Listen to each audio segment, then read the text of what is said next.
Bonjour, Pinard Jean-Michel du Fight Club Lausanne. Alors, on m'a posé une question, savoir ce que je pensais des ceintures, des grades, ok, dans les arts martiaux, sports de combat et tout ça. Donc, nous allons tous à l'école, nous passons tous des diplômes.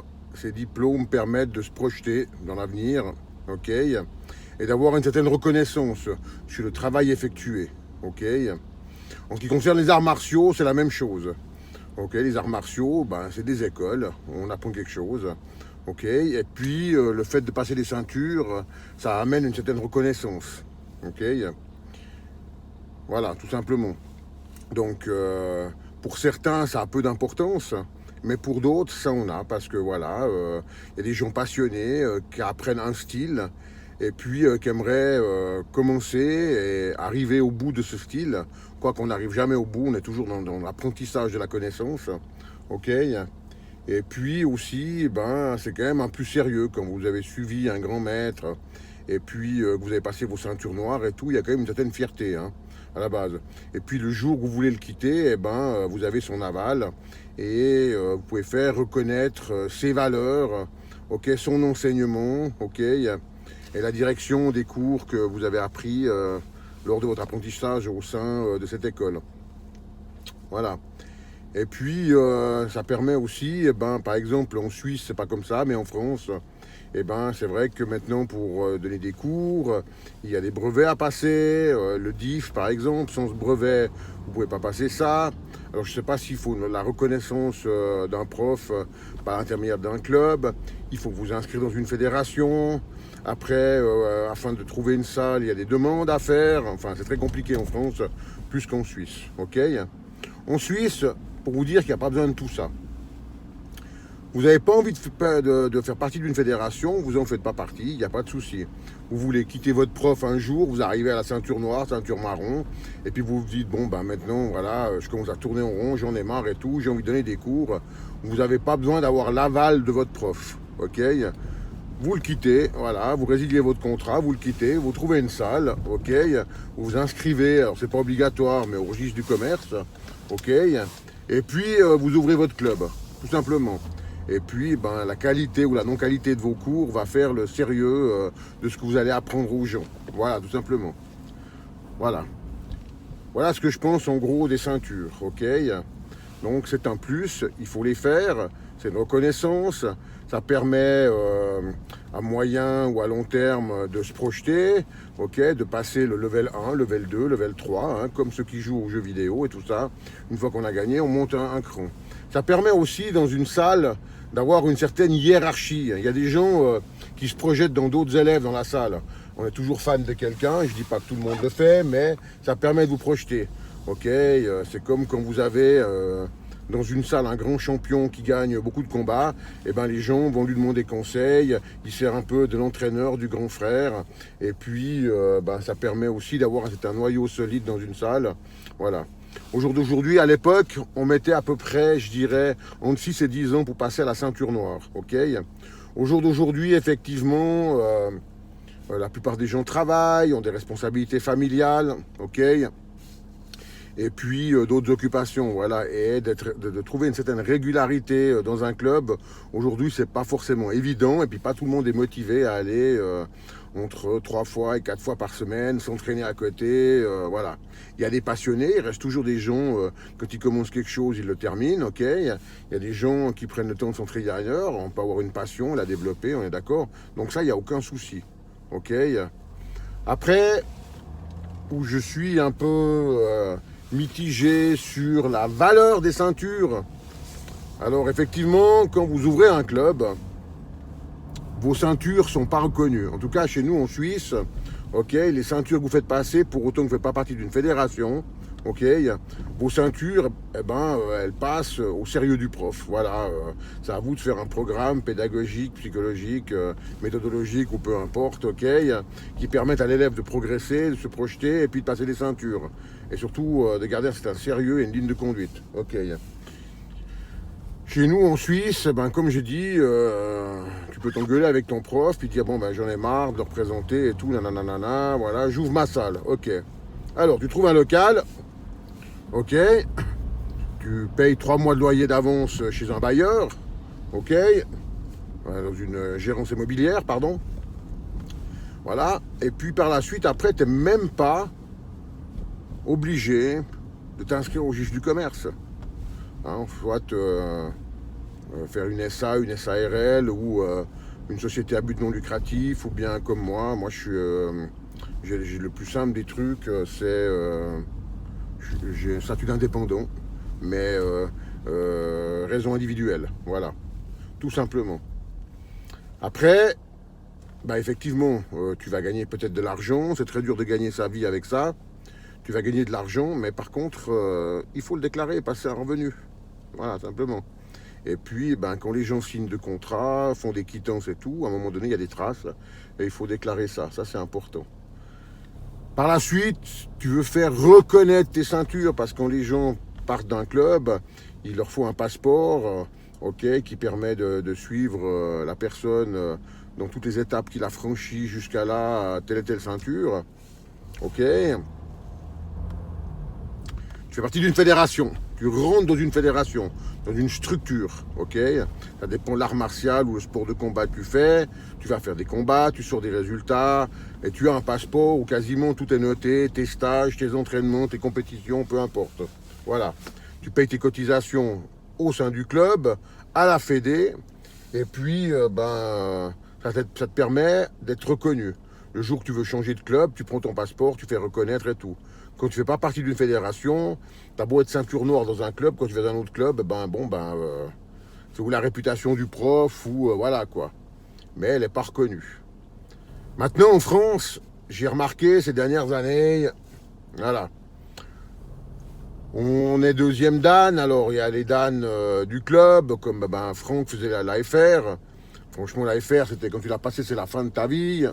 Et puis, pour autant que tu n'étais pas flemmard, et puis ça te demandait quand même de l'entraînement. Hein. Je te dire que quand Franck il te faisait passer un examen, ta ceinture, tu la méritais. Et tu savais pourquoi tu l'avais, quoi. Ok. Après, il y a les ceintures à la FFST, à l'époque. FFST, une demi-heure d'examen, et tu passais ta ceinture. Alors, tout dépend des experts qu'il y avait. C'est pas parce que c'était qu'une demi-heure qu'ils te la donnaient comme ça. Ok. La plupart des gens faisaient partie d'une fédération. Par exemple, je trouvais être ceinture noire d'une discipline, ok, dans une fédération, ceinture noire FFST. Et du coup, ils ont quitté l'académie, quitté la fédération, ils sont rentrés dans une autre fédération, ok. Alors là, je ne vais pas plaire à certaines personnes, mais après, c'est juste pour parler de la valeur des ceintures. Il y a des personnes qui étaient deuxième dan qui se retrouvent cinquième dan, d'autres avaient juste une dan, ils se retrouvent troisième dan. Chez nous en Suisse, il y en a un, voilà, et il est troisième dan de Penchak Silat, FFST, donc voilà. Ouais.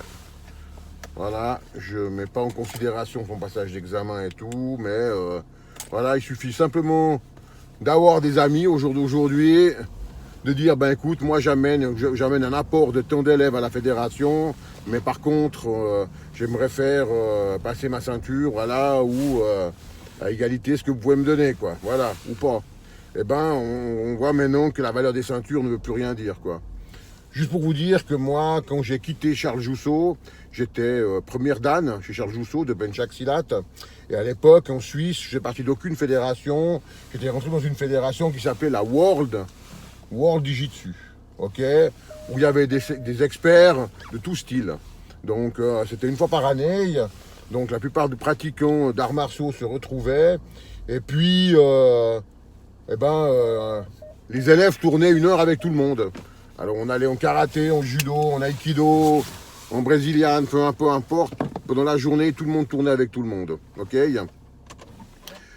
Voilà. Et puis moi, effectivement, j'avais pas mal d'élèves à l'époque, et puis je voulais rentrer dans une fédération parce qu'effectivement, comme les ceintures sont importantes, les licences aussi et les passeports de passage de ceinture, donc sont aussi importants pour certaines personnes.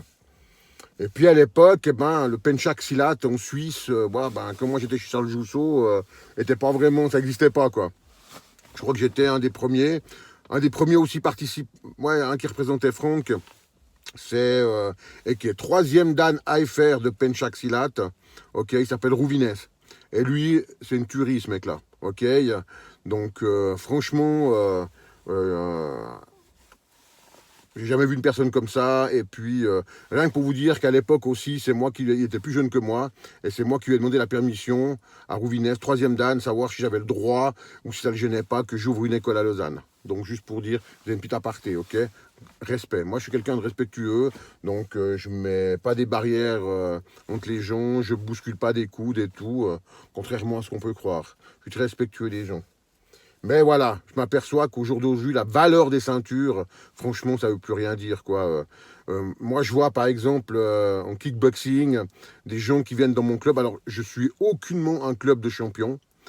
Chez nous, on est plus un club familial où les gens viennent se défouler. Par contre, ça ne remet pas en condition le sérieux des entraînements, ok. Je suis très minutieux sur les entraînements à cheval, sur les positionnements, les enchaînements et tout, voilà. Donc voilà. Et je m'aperçois que des gens qui sont venus essayer dans mon club, venaient d'autres clubs, je ne veux pas les citer, mais des clubs de champions par contre.